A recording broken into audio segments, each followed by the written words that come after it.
దేవుడు మనకిచ్చినటువంటి ఈ సంవత్సరపు భాగము వారు మహిమతో ఆగపడి ప్రభు నిర్గమమును గురించి మాట్లాడేవారుగా మోషేను ఏలియాను మనం చూస్తూ వారిని గూర్చినటువంటి విషయాలు ధ్యానం చేస్తున్నాం. ప్రతి మందిరము దేవుని మహిమతో నింపబడాలనేది దేవుని ఉద్దేశం. ప్రతి మందిరం అటు భౌతికంగా చేతులతో కట్టిన మందిరాలు కూడా ఆనాడు దేవుని మహిమతో నింపబడ్డాయి. అలాగే ఇప్పుడు ప్రతి మనుషుడు దేవునికి ఒక ఆలయముగా ఉన్నాడు. ప్రతి మనుషుడు దేవుని నివాసముగా ఉన్నాడు. కాబట్టి ఇప్పుడు ఆనాడు ఎలాగైతే మందిరాలు ఆలయాలు దేవుని మహిమతో కప్పబడ్డాయో నింపబడ్డాయో నేటి దినమందు కూడా దేవుని మహిమతో ప్రతి ఒక్కరూ నింపబడాలనేది దేవుని యొక్క చిత్తమైన అలా కూర్చోండి. కాబట్టి ప్రతి మందిరాన్ని దేవుడే స్వయంగా మహిమతో అలంకరిస్తున్నాడు. దేవుడు ఏ మందిరము వట్టిగా ఉండాలని కోరుకుంటలేదు.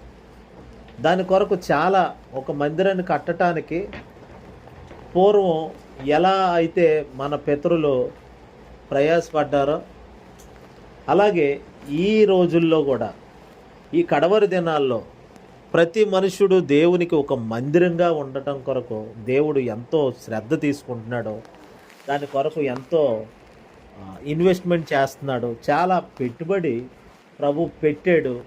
ఇప్పటికీ దాని కొరకైనటువంటి పూర్తి బాధ్యతలు ప్రభు వహిస్తున్నాడు. హల్లెలూయా. నోవహు వాడ కట్టేటప్పుడు వాడలో పైనుండి వచ్చిన వెలుగే లోపల ఉండాలి. పైన ఒక కిటికీ పెట్టి అక్కడి నుండి వెలుగు వచ్చేటట్లుగా వాళ్ళలోకి, అంటే కృత్రిమమైన వెలుగు ఉండేది కాదు, అంటే మనుషుడు తయారు చేసింది కాదు. దేవుని ద్వారా కలిగిన వెలుగు ఉండాలి. పని మొదలెట్టి పని ముగించే వరకు అక్కడ ఒక వ్యక్తిని పెట్టి ఆ వాడ విషయంలో దేవుడు చాలా శ్రద్ధ తీసుకున్నాడు. ఆ తర్వాత అంతకంటే ముందు ఏదెనులో ఒక తోట వేసి, అది కూడా దేవుని నివాసం. ఏదైనా తోట అంటే దేవుని తోట, దేవుని నివాసం. అది దేవుని నివాసమైన ఏదైనా తోట. అలా ఏదైనా తోటను కూడా సిద్ధపరిచి ఏదైనా తోటలో ఒక మనిషిని పెట్టాడు దేవుడు. ప్రతి చోట దేవుడు శ్రద్ధ తీసుకోలేనట్లుగా ఎక్కడా లేడు. కానీ ప్రతి చోట దేవుడు చాలా శ్రద్ధతో మనసు పెట్టి ఆయన పని చేయడం చూస్తాం. ఏదైనా తోట మొదలుకొని నోవహు వాడ, తర్వాత ప్రత్యక్ష గుడారం, సొలొమోన్ టెంపుల్, ఇలా మందిరం పట్ల వీటన్నిటి పట్ల దేవుడు శ్రద్ధ వహించి అవి కట్టబడాలి. కట్టబడటమే కాదు, ఆయన పంపిన వెలుగు, ఆయన పంపిన ఆ మహిమ అందులో నివాసం చేయాలనేది దేవుని ఉద్దేశం. అది పాత నిబంధనలో ఆ రీతిగా ఉంటే, ఇప్పుడు ఈ క్రొత్త నిబంధనలో మనము దేవునికి ఒక ఆలయముగా ఉండటానికి స్వయంగా దేవుడే కడుతున్నాడు. అప్పుడైతే ఒక నోవహుని పెట్టి వాడు కట్టించాడు, సొలొమోనుని పెట్టి మందిరం కట్టించాడు, ప్రత్యక్ష గుడారాన్ని మోషే ద్వారా కట్టించాడు. ఇప్పుడు దేవుడే స్వయంగా కడుతున్నాడు. హల్లెలూయా. ఆయనే మనల్ని ఆయనే కట్టుకుంటున్నాడు. ఆయనే కట్టుకుంటున్నాడు కాబట్టి ఆయనే కట్టుకోనే మందిరం ఓసారి ఎలా ఉందో చూసి పోదాం అన్నట్లుగా వచ్చాడు. హల్లెలూయా. అలా వచ్చి చూద్దామని వస్తే ఆ మందిరంలో చూడండి, ఆ మందిరంలో ఏముంది? గొవ్వలు అమ్ముతున్నారు, వ్యాపారం జరుగుతుంది, గొర్రెల అరుపులు, గొడ్ల అరుపులు ఇవన్నీ ఉన్నాయి. ఆయన ఏదో యెరూషలేములో 33.5 సంవత్సరాలు జీవించిన రోజుల్లో ఏదో మందిరంలోకి వెళ్ళి అక్కడ జరుగుతుంది చూసి కోపడ్డాడు అని అక్కడ వ్రాయబడిన అక్షరార్థంగా ఆలోచన చేయడం కాదు. కానీ కొంచెం లోతుగా వెళితే మనకు అర్థమయ్యేది ఏంటంటే, ఆయన చూద్దామని వచ్చాడు. ఆ మందిరం మనకే సాదృశ్యం. అది మనల్ని ఆయన ఒకసారి చూద్దామని వస్తే అది ఎలా ఉందంటే, ఇదిగో ఉండకూడని వాటితో ఉంది. కానీ ప్రభు దానికోసమే చెప్పాడు, ఇది ప్రార్థనా మందిరం, ఇది ప్రార్థనా మందిరం.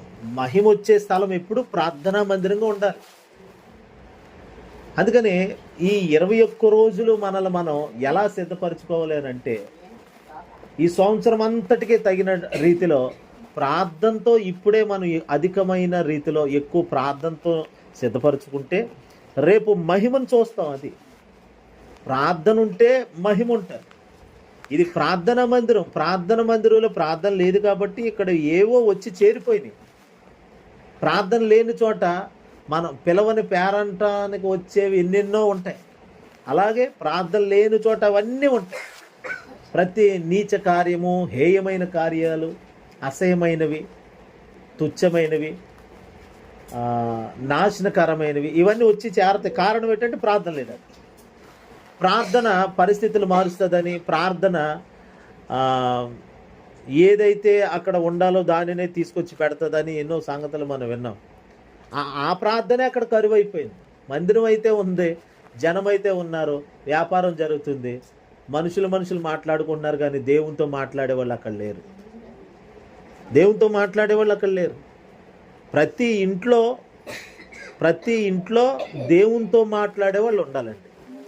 హల్లెలూయా. ప్రతి ఇంట్లో ప్రభు దగ్గర విచారణ చేసేవాళ్ళు ఉండాలి. అదొక ఎత్తు అయితే, ప్రతి సంఘములో ఒక గుంపు దేవునితో, ఒక గుంపు అంటే ఒక గుంపు అనడం కూడా పొరపాటు, సంఘమంతా దేవునితో మాట్లాడే సంఘంగా ఉండాలి. సంఘపరంగా దేవునితో మాట్లాడే వాళ్ళు ఉండాలి, కుటుంబంలో దేవునితో మాట్లాడే వారిగా ఉండాలి. అలాగే ముఖ్యంగా మన వ్యక్తిగతంగా మన జీవితంలో 24 గంటల్లో 24 గంటలు ఒక ఆలాపన మనకు ఉండాలి. అనే 1 గంట 2 గంటలు ప్రార్థన చేస్తాం సమయం కేటాయించి, కానీ ఆ తర్వాత మిగతా పనుపాట్లలో మనం ఉంటాం. ఆ టైంలో కూడా మనం అదిగో దేవుని మీద ఒక ఆలాపన కలిగిన వారమై ఆ ధ్యాసలో ఉండాలి.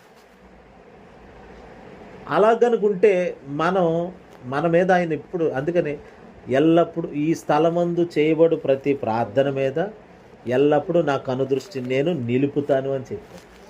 సొలొమోను కట్టిన దేవాలయంలో ప్రార్థన చేసి ఈ స్థలమందు చేయబడే ప్రతి ప్రార్థన మీద ఆయన కనుదృష్టి ఉంటుంది. అదే మనం ప్రార్థన ఆలయం అని మర్చిపోకూడదు. ప్రార్థన మందిరం, నేను ఒక ప్రార్థన మందిరాన్ని. మనం అలా ఈ ప్రత్యక్షత, ఈ దర్శనం మనం కలిగి ఉంటే ప్రార్థన మానము. మనుషులు మాటలు ఇంట్లోని సంఘంలో మనుషులు మాట్లాడుకోవడం, ఇలా చర్చలు చేసుకోవడాలు, ఒకరినొకరు ఎక్కువగా మాట్లాడుకోవడాలు, ఇవన్నీ కట్టిపెట్టి దేవునితో మాట్లాడే సంఘంగా ఉండాలి. కుటుంబం ఉంటే దేవునితో మాట్లాడే కుటుంబం, ఆ కుటుంబం దేవునితో మాట్లాడుతుందండి. ఆ సంఘం దేవునితో మాట్లాడే సంఘం అది. హల్లెలూయా. అరణ్యమందున్న దేవుని సంఘం అనే ఓ మాట ఉంటుంది బైబిల్. అది అరణ్యములోనే ఉంది, కానీ అది దేవుని సంఘం కలిగి ఉన్నది. చూడండి, ఒక మాట చదువు. అపోస్తుల కార్యాలు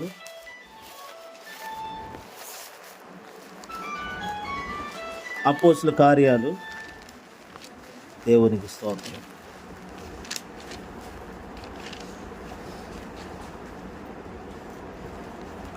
7వ అధ్యాయము 38వ వచనం.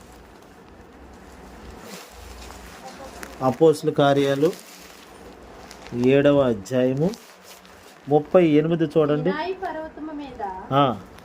తనతో మాట్లాడిన దేవదూతతోనూ మన పితరులతోనూ అరణ్యములోని సంగమందు ఉండి మనకిచ్చుటకు జీవవాక్యములను తీసుకొనిన వాడితడే. చాలా. అరణ్యములోని సంగమందు ఉండి, అరణ్యములోని సంఘము అరణ్యములోనే ఉన్నది. ఆ సంఘాన్ని,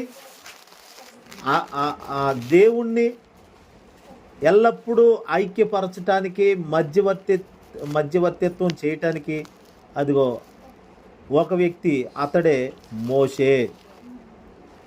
ఈ మోషే మధ్యవర్తిగా ఉండి అరణ్యములోకి మహత్కార్యాలు తీసుకొచ్చి పెట్టాడు దేవుడు. ఆ 36వ వచనం చూడండి. ఇతడు ఐగుప్తులోను ఎర్ర సముద్రములోను 40 ఏండ్లు అరణ్యములోను మహత్కార్యములను సూచక క్రియలను చేసి వారిని తోడుకొని వచ్చెను. అదిగోండి, ఇతడు ఐగుప్తులోను ఎర్ర సముద్రంలోను 40 ఏండ్లు అరణ్యంలోను. మహత్కార్యములను ఎక్కడండి మహత్కార్యాలు? ఎక్కడ? అరణ్యములు సూచక్రియలు ఎక్కడ? అరణ్యములు ఐగుప్తులోను ఎర్ర సముద్రంలో 40 సంవత్సరాల అరణ్యంలో కార్యాలన్నీ తెచ్చి పెడుతున్నాడు. అంటే దేవుడు తన సంఘము, తన వారు, తన ఇంటివారు బుడ్డే ఎక్కడైతే దేవుడు తన పిల్లలు ఉంటారో వాళ్ళని చూసి వారితో కనెక్టింగ్ కలిగి ఉండాలని దేవుడు చూస్తాడు. అలాగా ఆశపడేవాళ్ళు కనుక ఎక్కడున్నా కానీ వారిని బట్టి దేవుడు వస్తాడు, వారిని బట్టి కార్యాలు వస్తాయి.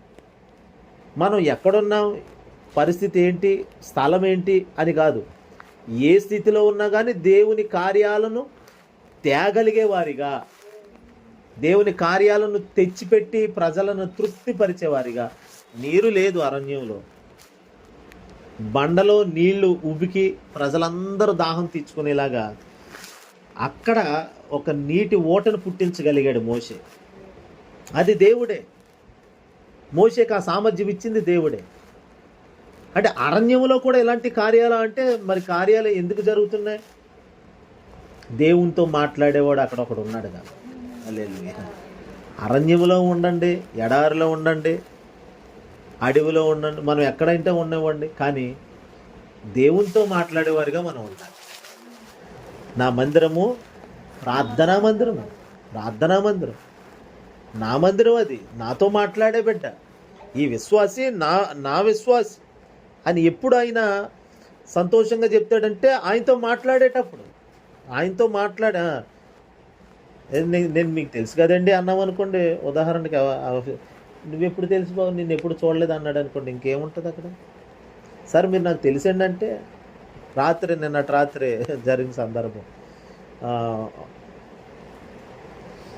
కవిటిలో ప్రార్థన జరిగినప్పుడు వెళ్తే, రాత్రి ప్రార్థన జరిగింది, వెళ్తే అక్కడ 2007 సంవత్సరంలో మేము ఒక 5గురం కలిసి సువార్త పెట్టేవాళ్ళు. ప్రతి నెల 23, 24, 25 గాడాల, నిడిగట్ల, రాజానగరం అని 3 ఏరియాల్లో సువార్తకి వెళ్తే అక్కడ మాతో పాటు కిషోర్ అని ఒక అన్న, ఎలియాజర్ అనే పాస్టర్ గారు ఉండేవారు, నేను, ఉదయకరను, భాస్కర్ అని మేమందరం ఉండేవాళ్ళం. మొత్తం 5 టీం. అక్కడ రాజానగరంలో కొంతమంది మతోన్మాదులు వచ్చి కూటం జరుగుతుంటే చాలా దాడి చేశారు. దాదాపు 50 నుండి 60 మంది వచ్చారు. పాట పాడుతుంది ఓ పాప. ఆ పాట అయిపోగానే నేను స్టేజ్ ఎక్కి పాట పాడాలి. ఈ లోపల ఆ పాప చేతిలో ఉన్న మైక్ లాక్కొని చాలా గందరగోళం సృష్టించి, వాళ్ళు చాలా గలిబిలి సృష్టించి అక్కడ ఉన్న నాతో ఉన్న పాస్టర్లు కొట్టారు. మేము చిన్నోళ్ళు, మమ్మల్ని కూడా లాగేశారు. ఇంకా ఏం చేయాలో అర్థం కాలేదు. లైట్లన్నీ పీకేశారు, సౌండ్ సిస్టమ్ అంతా విసిరేశారు. ఇలా ఉన్నప్పుడు దాదాపు అప్పుడు ఎంత అంటే 12 ఎంత అవుతుంది. ఆ టైంలో సునీల్ గారు అక్కడ సంఘంలో ఉండేవారు, జాన్ వెస్లీ అన్న సంఘంలో. ఆ రోజా సునీల్ గారు వాళ్ళందరూ ఏకమయ్యి అపార్ట్మెంట్లో, వాళ్ళు ఉండే అపార్ట్మెంట్లో, రాజమండ్రి అపార్ట్మెంట్లో పైన చర్చి జరిగేది. ఆ చర్చి పాస్టర్ గారు రాజేంద్ర పాల్ గారు, ఆ పాస్టర్ గారు, తర్వాత ఇంకొక ఆయన ఆఫీసర్, ఆయన గెయిల్ ఆఫీసరు, వీళ్ళందరూ కలిసి ఆ రాత్రి అప్పటికి స్టేషన్లో పెట్టేశారు ఆ ఇద్దరిని. పెట్టేస్తే మేము చీకట్లో అల్లిపోతే ఒక ఆవిడ వచ్చి ధైర్యపరిచింది మొత్తం మీద. ఈ లోపల వీళ్ళిద్దరూ వచ్చి, 2-3 వచ్చి కారు మీద ఆ టైంలో స్టేషన్కి వెళ్ళి వాళ్ళని విడిపించుకొని వచ్చారు. అది ఎప్పుడు 2007లో జరిగింది. నిన్న రాత్రి జరిగిన ప్రార్థనకి మమ్మల్ని విడిపించిన ఆ పాస్టర్ గారు వచ్చారు. హల్లెలూయా. రాజేంద్ర పాల్ గారు అని ఆయన వచ్చారు. నేను ఆయన వచ్చారు, గెయిల్ ఆఫీసర్, పెద్ద ఆఫీసర్ ఆయన కూడా వచ్చి నేను చూసి ఇప్పుడు చెప్పాను. అప్పుడు నేను మీటింగ్ అయిపోయాక రాత్రి చెప్పాను, సార్ అప్పుడు మీరెంతో మాకు హెల్ప్ చేశారు, ఫలానా సంవత్సరం ఇలాగా రాజానగరం. వాళ్ళకి వెంటనే స్ట్రైక్ అయింది, వెంటనే గుర్తుపట్టారు, మీరేనా తమ్ముడు, ఫోన్లో దేవుని సేవ చేస్తున్నారు, సంతోషించారు. అంటే ఆ టైంలో వాళ్ళు మా ఎడలు ఎంతో ప్రేమ కలిగి ఎంతో హెల్ప్ చేశారు. ఆ మిడ్ నైట్లో కూడా స్టేషన్లో ఉన్న వాళ్ళని బయటికి తీసుకొచ్చారు. హల్లెలూయా. చూడండి దేవుని బిడ్డలారా, నేను ఎందుకు ఈ విషయం చెప్తున్నానంటే, మనం ఏ పరిస్థితిలో ఉన్నా కానీ, ఎక్కడున్నా కానీ దేవునితో మాట్లాడే వాళ్ళుగా మనం ఉంటే ఆయన శ్రద్ధ తీసుకుంటాడు, మన పట్ల చాలా బాధ్యత వహిస్తాడు ప్రభు. మోషే ఇశ్రాయేలీలు బట్టి కాదు కానీ మోషేను బట్టి దేవుని కార్యాలు ఇశ్రాయేలీలకి కనబడేలాగా, వాళ్ళు అనుభవించేలాగా, వాళ్ళు దాహం తీర్చబడేటట్లు, ఆకలి తీర్చబడేటట్లుగా ఇంతగా మోషే వారి కొరకు తను సమర్పించుకున్నాడంటే, అరణ్యమందు ఒకడు ఉన్నాడు, అరణ్యంలో ఒకడు ఉన్నాడు, ఇల్లంతా అరణ్యమే, కానీ ఒక్కడు మాట్లాడేవాడు ఉండాలి దేవుడు. హల్లెలూయా. ఎవరు దేవునితో కనెక్టింగ్లో లేరు, ఆయనతో సత్సంబంధాలు మెయింటైన్ చేసేవాళ్ళు లేరు. నువ్వు నాకు తెలుసు అని ఒక ఆఫీసర్ దగ్గరికి వెళ్ళి చెప్పగానే, తమ్ముడు నువ్వు అస్తమాలు కనబడతావు కదా, నాకు తెలుసులే అనేటట్లుగా ఉండాలి. ఎప్పుడో సంవత్సరానికి ఒకసారో, అవసరం పడినప్పుడు ఒకసారో, అవసరం లేకపోయినా చాలాసార్లు అధికారుల ముందుకెళ్ళి కలుస్తూ ఉంటారు. ఎందుకు? ఆ పరిస్థితి వచ్చినప్పుడు మనం చూడగానే వాళ్ళు గుర్తుపట్టాలి కదా అన్నట్లుగా, అవసరపడే కాదు. అలా ఇప్పుడు మనం పద్దాకి దేవుని సన్నిధికి అలవాటు అయిపోయామనుకోండి, పద్దాకి దేవుని ముందుకి వచ్చే వాళ్ళగా ఉన్నామనుకోండి, ఏ చిన్న సమస్య తీసుకొచ్చినా ఆయన అంటాడు, నువ్వు తెలుసు కదా నాకు, సర్లే అంటాడు దేవుడు. హల్లెలూయా. నిన్ను బట్టి కార్యం చేస్తాను నేను. ఎవరికి అర్హత లేదా ఇంట్లో, ఎవరు దేవుని కార్యాలను చూడటానికి కానీ పొందుకోవడానికి కానీ యోగ్యులు కాదు ఇశ్రాయేలీల సమాజంలో ఒకవేళ. కానీ మోషేని బట్టి అయితే అందరూ చూడగలుగుతున్నారు. అందుకే దేవుడు అన్నాడు, మోషే నువ్వు తప్పుకో, వీళ్ళందరినీ నేను తీసేసి క్రొత్త జనమును నీ నుండి పుట్టిస్తానన్నాడు దేవుడు. అతడే ఒక న్యూ జనరేషన్కి పితామహుడిగా ఉంటాడని దేవుడు చెప్తే నాకు వద్దు అన్నాడు మోషే. చూడండి, ఉన్నవాళ్లే ప్రభా నువ్వు నడిపించు ప్రభు, వీళ్ళనే నూతనపరచు ప్రభు. హల్లెలూయా. మోషే ప్రార్థన అదే కదా, వీళ్ళు నాశనం అయిపోతే పోలే నా నుండి కొత్త తరం పుట్టిస్తావా, అదే చెయ్యి, వీళ్ళందరూ అనవసరం, వేస్ట్ ఫెలోస్, వేస్ట్ అనలేదు. ఆ వేస్ట్నే దేవుడు ఆ మలినంగా ఉన్నవారిని కడిగి నూతనపరిచి వారిని అనుకూలమైన వారిగా దేవుడు మార్చి. హల్లెలూయా. అందుకే 12 గోత్రాల్లో నుండి ఎంతోమంది ఈనాటికి కూడా క్రీస్తును అంగీకరించిన వారు 12 గోత్రాల్లో ఉన్నారు. హల్లెలూయా. ఉన్నారు. ఆ 12 గోత్రాల్లో నుండి వచ్చిన వారే అపోస్తులు కూడా ఉన్నారు. హల్లెలూయా. చూడండి దేవుని బిడ్డలారా, ఒక్కడు మాట్లాడేవాడు ఉండాలంటున్నాను నేను. సరిగ్గా దేవుణ్ణి ఎరిగిన వాడు, దేవుని చేత ఎరగబడిన వారే. ఓ మాట ఉంటుంది చూడండి, మరి విశేషముగా దేవుని చేత ఎరగబడిన వారమై అని ఒక మాట ఉంటుంది. ఎక్కడది?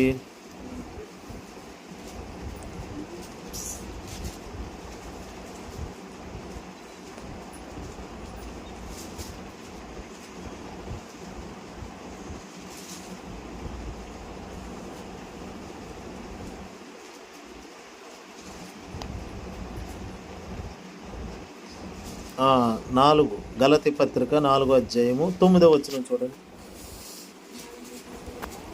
4వ అధ్యాయము 9. గలతీ పత్రిక 4వ అధ్యాయము 9.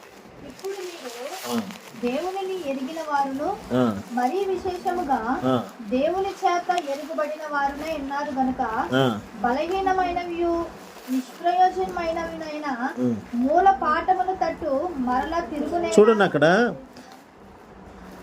8వ వచనం చూడండి, 8, 9. ఆ కాలమందైతే మీరు దేవుని ఎరుగని వారై నిజమునకు దేవుళ్ళు కాని వారికి దాసులై ఉంటారు, కానీ ఇప్పుడు మీరు దేవునిని ఎరిగిన వారును, అదిగో చూడండి, మరీ విశేషంగా ఇంకా ప్రత్యేకంగా చెప్పాలంటే దేవుని చేత ఎరుగబడిన వారై ఉన్నారు. హల్లెలూయా. ఓ మాటలో చెప్పాలంటే మనం ఒక అడుగు ఎత్తి దేవుడు 100 అడుగులు వేసుకొని దిగి కిందకు వచ్చాడు. ఆయన మనం దేవుని ఎరగడం అంటే ఒక మెట్టు ఎక్కి ఎరిగామంతే, తెలుసుకున్నాం.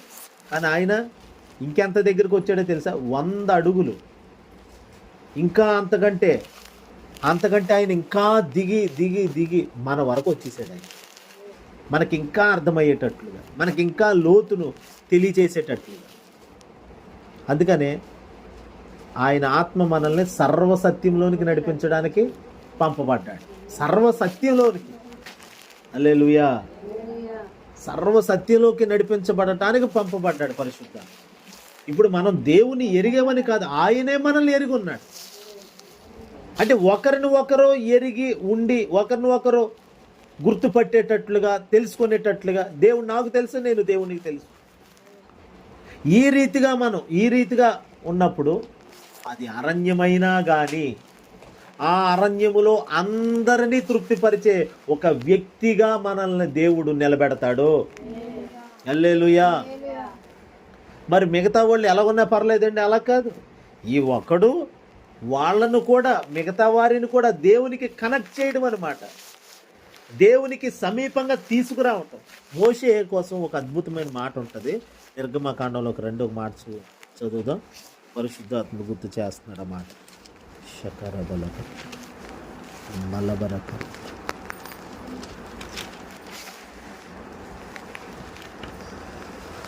హల్లెలూయా, హల్లెలూయా. అది కాదు,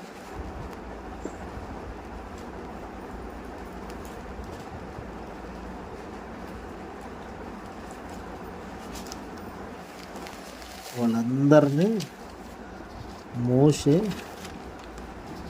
స్తోత్రం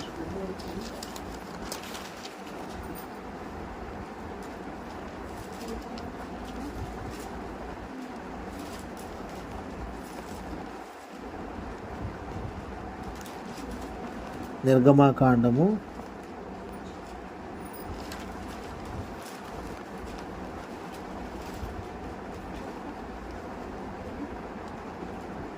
20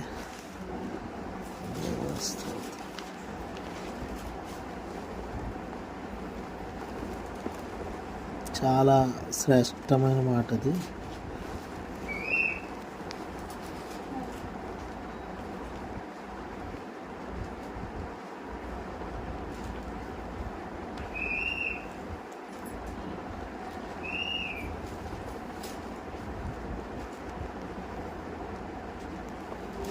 ఇరవై 24వ అధ్యాయము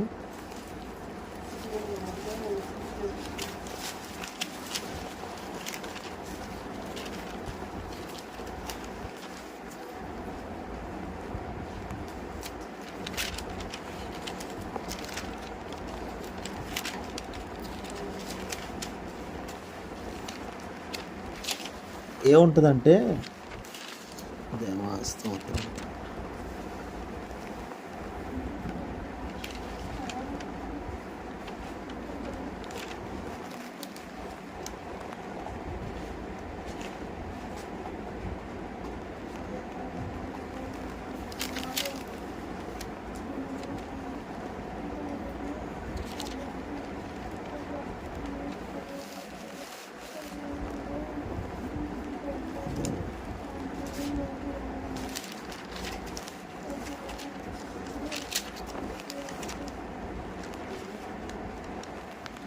చూడండి 19వ అధ్యాయం,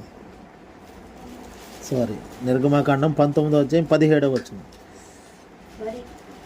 19వ అధ్యాయము 17. దేవునిని ఎదుర్కొనుటకు మోషే పాళెములో నుండి ప్రజలను అవతలకు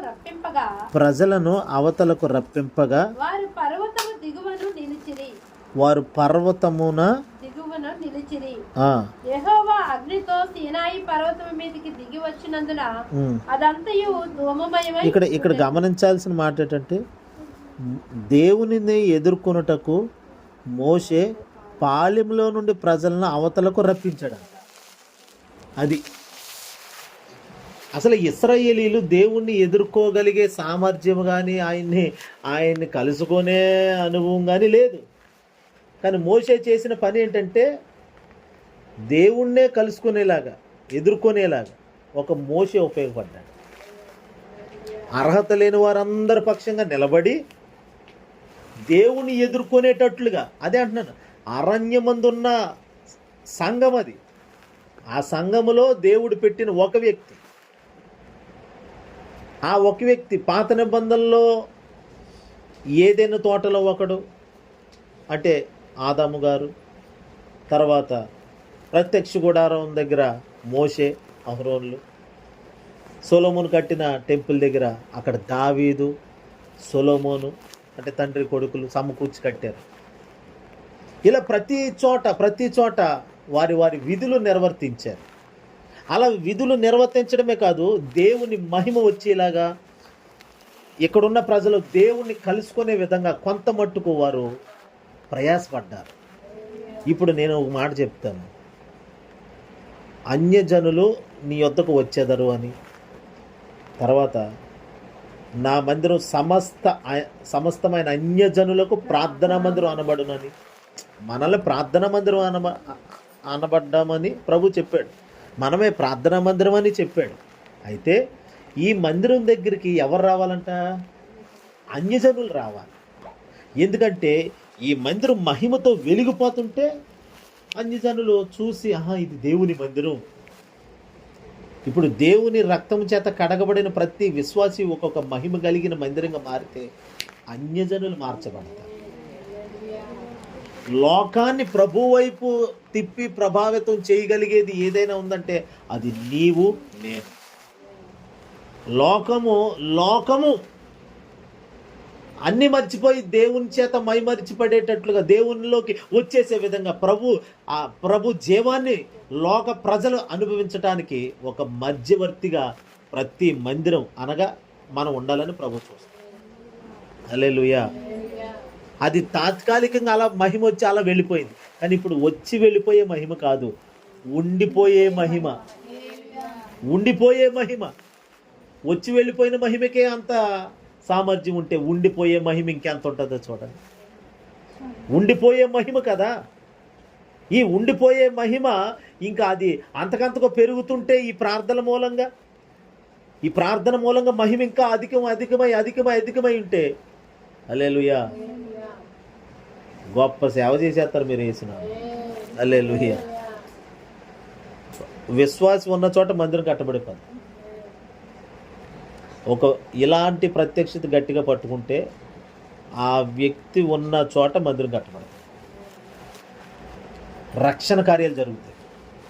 ప్రజలు దేవుని వైపు తిరుగుతారు. ప్రజలు జీవం కలిగిన దేవుడు కావాలని పరుగులెత్తుకొని వస్తారు. ఏదో భక్తి చేస్తున్నాం అని నార్మల్గా ఉంటే వారి వలన వారికే ప్రయోజనం. అంతే. చర్చికి వెళ్తారో వస్తారో ప్రార్థన చేసుకుంటారు, ఏదో కల్లో గెంజు తాగి అంతే ప్రయోజనం. కానీ ఈ ప్రత్యక్షత పట్టుకుంటే నేను మహిమ కలిగిన మందిరాన్ని, ఇక్కడ ఎవ్వరు దేవునితో కనెక్ట్ అవ్వలేదు, కానీ నేను కలిగి ఉన్నాను కాబట్టి ఆయన మహిమను దించగలిగే వ్యక్తిగా, ఆయన కార్యాలను తేగలిగిన వ్యక్తిగా ఉంటే ప్రజల కన్నులారా చూస్తారు. దేవుడు మీ పట్ల ఎంత కార్యం చేస్తున్నాడండి, ఏంటో కానీ మీ పక్షంగా ప్రభు ఏదైనా కార్యం చేస్తాడండి మీకు అని అన్యజనులు దేవుని పిల్లల గురించి చెప్పేటట్లుగా కార్యాలు తీసుకురావాలి. హల్లెలూయా. అందుకని అరణ్యమందు ఒక్కడున్నాడు. ఆ ఒక్కడు అదిగో మోషే. ఏలియా ఆకాశం నుండి అగ్నిని తీసుకురాగలిగింది. ఒక్కడున్నాడు. బయలు ప్రవక్తలు 450 మంది పైన, అంతమంది ప్రవక్తలు, బయలు ప్రవక్తలు, దేవుణ్ణి ఎరగని వారు కానీ ఎరిగిన వాడు ఒకడున్నాడుగా. ఇంట్లో ఎవ్వరు రక్షణ పొందలేదండి, ఇంకేళ్ళందరూ ఏం పొందుతారండి? కాదు, నువ్వు ఎరిగావా ప్రభువుని, నువ్వు పట్టుకున్నావా, ఆయనకి నీకు మాటలు జరుగుతున్నాయి మధ్యలో. ఆయన నువ్వు ఎరిగిన వ్యక్తిగా ఉండి నువ్వు ఎప్పుడు ఆయనతో మాట్లాడే వ్యక్తిగా ఉంటే తప్పకుండా వారు కూడా రక్షణలోకి వస్తారు. చాలామంది అంటారు కదండి, మేము రక్షణ పొందటానికి కారణం అండి మా అమ్మమ్మోళ్ళ అమ్మండి, ఇప్పుడు మా కుటుంబాలన్నీ దేవుళ్ళలోకి వచ్చినంటే అది పలానా మామండి మా ఇంట్లో అంటే ప్రారంభం ఎవరో ఒకరు ఉంటారు. ఆ వ్యక్తిని మనం ఇప్పుడు ఏమనాలంటే ఒక మోషే, అదే మహిమ కలిగిన మందిరం, అది మహిమ ఉన్నప్పుడే వస్తుంది. నేను అంటున్నాను, మనం ఎవరమే, నీవెవరో అల్లర చిల్లరతో కూడిన మందిరం కాదు ఇది. హల్లెలూయా. మహిమతో ఉండాల్సిన మందిరం ఇది, బాధ్యతతో ఉండాల్సిన మందిరం ఇది. ఆ మహిమ రావాల్సిందే ఆ మందిరంలోకి, వెలుగుతూ లోపల ఈ ఈ ఈ ఆలోచనతో ఉండాలి. ఈ ప్రత్యక్షతలో లోపల బయట వెలుగు, మహిమ మహిమ వెలుగు మన నిండా నింపబడి ఉన్నప్పుడు దేవుని స్వరం వింటాం, మనం తేటగా గుర్తుపడతాం, దర్శనం చూస్తాము, ఓ ప్రత్యక్షత కలిగి ఉంటాము. అన్ని దేవుని యొక్క గుణగణాలతో మనం ముందుకు సాగిపోతూ ఉంటాం. అందుకే చూడండి దేవుని బిడ్డలారా, మందిరం అనేది మహిమతో ఉండాలని ప్రభు చూస్తున్నాడు. హల్లెలూయా. మందిరం మహిమతోనే ఉండాలి. ఆ మహిమతో ఉన్నప్పుడు ఆ మందిరం దేవుని ఎరగని వారు కూడా అక్కడికి వచ్చి ప్రార్థన చేస్తారు. ఆ ప్రవచనం నెరవేరుతుంది యెషయా గ్రంథంలో. అన్యజనులు వచ్చి నీకు మొరలెడతారు. ఎవరికి ప్రార్థన చేయాల్సింది? ఎవరికి? దేవునికి. కానీ వాళ్ళు వచ్చి మనతో చెప్తున్నారండి. దాని అర్థం ఇది మందిరం, ఇది ఆ ఘనత గౌరవం మహిమ అంతా ఎవరిది? ఇప్పుడు దేవునిదే, దేవునికే చెలువును గాక. హల్లెలూయా. ప్రార్థన చేయండి. అనేక విన్నపములు మన దగ్గరకు వస్తున్నాయంటే ఇది మందిరం కాబట్టి విన్నపాలు వస్తాయి. నువ్వు ఒక దేవుని ఆలయాన్ని కాబట్టి, మరి ఆలయము శుద్ధీకరణ కలిగి ఆ ఆలయంలో మహిమ ఉండేటట్లుగా మళ్ళీ ప్రభువే శుద్ధి చేస్తాడు. ఒకవేళ క్రమం తప్పిన మందిరం అయితే, మందిరంలో క్రమం లేదు, అక్రమం ఉంది, విడిచిపెట్టేసాడా ఆయన? దాన్ని అలాగే వదిలేసాడా? కాదు, వచ్చాడు, శుద్ధి చేశాడు. హల్లెలూయా. మీ కుటుంబాల్లో ఉన్నటువంటి మందిరాలన్నిటిని, అంటే రక్షణ పొంది దేవునికి అవిధేయతగా దూరంగా ఉన్న మందిరాన్ని, ఏ మందిరాన్ని విడిచిపెట్టాడు దేవుడు. హల్లెలూయా. వస్తాడు ఆయన వస్తాడు ఖచ్చితంగా. ఇప్పుడున్న యెరూషలేము దేవాలయంలోకే ద్వారము గుండా ప్రభువు వస్తాడని, ఒలీవ కొండ దగ్గర ఉన్న ద్వారం ఏదో ఉంది చెప్తారు చరిత్రప్పుడు. ప్రభువు వస్తాడని, సొలొమోను కట్టిన దేవాలయంలోకి మళ్ళీ ప్రభు రాబోతున్నాడని అంటున్నారు ఆ ద్వారం గుండా. మరి దాని గుండా వచ్చినప్పుడు దానికంటే మనం కదా ఇంకా ప్రభువుకి విలువైన వాళ్ళు. ఆయన రక్తం చేత కొనబడి, అందుకని అంటున్నాను, ఆ పాత నిబంధనల్లో కట్టబడుతున్న మందిరానికే చాలా ఖర్చు పెట్టారు, చాలా ధనధాన్యాలు అన్నీ ప్రభు పంపించాడు. ఇశ్రాయేలీలు అన్నీ వాళ్ళకున్న వాటిని పోగేసి కట్టారు ఆ మందిరాన్ని. హల్లెలూయా. భౌతికమైన వాటితో కడితే అక్కడే అంత మహిమ వస్తే, యేసు రక్తంతో కట్టబడ్డాం మనం. యేసు గాయాలు మనకు ఉన్నాయి, ఆయన యందు విశ్వాసం ఉంది, ఆయనకి మనకి తండ్రి కుమారులకున్న బంధం ఉంది మనం. హల్లెలూయా. చాలా శ్రేష్టమైనవి మనకి వనరులు ఇవ్వబడ్డాయి. క్రీస్తే మనకు ఒక బలమైన వనరుగా ఉన్నాడు యేసు.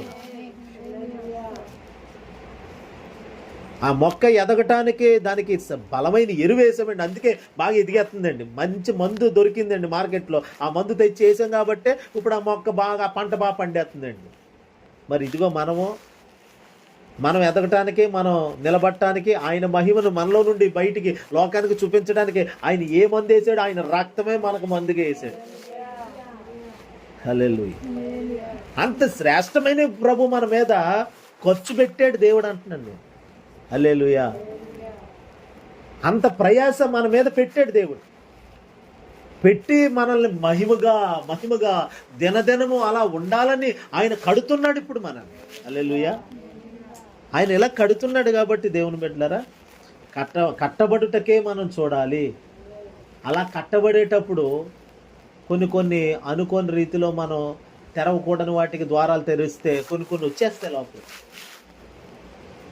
వాటిని పారదోలి మనం ఎవరో మరొకసారి మనకు గుర్తు చేసి ఇక్కడేముండాలో అది మనకు చెప్పి ఆయన మన మీద మళ్ళీ శ్రద్ధ చూపడం అంటే ఇదిగో ఈ ఉపవాస ప్రార్థనల మూలంగా దేవుడు కార్యం చేస్తాడు.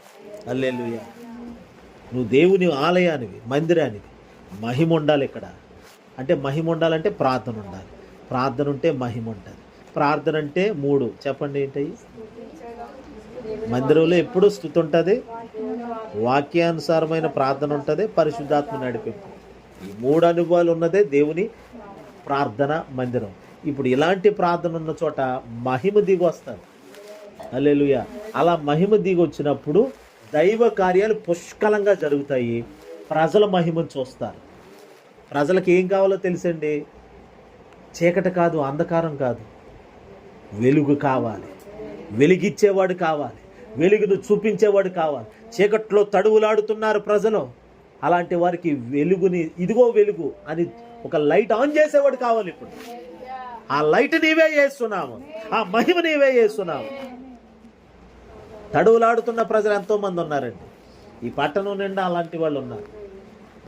పాపములో తడువులాడుతూ, గాఢ అంధకారంలో తిరుగులాడుతూ, ఎటు వెళ్ళాలో తెలియక, మార్గం ఏంటో తెలియక, ఏ ఆలోచన చేస్తే మంచిదో తెలియక, పిల్లల్ని ఎలా పెంచుకోవాలో తెలియక, కుటుంబాన్ని ఎలా కట్టుకోవాలో తెలియక, ఏమండి గందరగోళానికి గురి చేయబడి పాపంలో పడి పతనమైపోయి శిథిలావస్థకు వెళ్ళిపోయినటువంటి వారు చీకటిలో ఉన్నారు. అలాంటి వాళ్ళకి ఒక్కసారి నువ్వు నిలబడి వెలుగ్గా నిలబడితే, ఒక లైట్ స్తంభముగా నిలబడితే, ఒక మహిమ మందిరముగా నిలబడితే దెబ్బకి కుటుంబాలు బాగుపడిపోతాయి, మనుషులు బాగుపడతారు, ఆలోచనలు బాగుపడతాయి, హృదయాలు బాగుపడతాయి, మనసులు చెదిరిపోయిన మనసులు మరలా కట్టబడతాయి.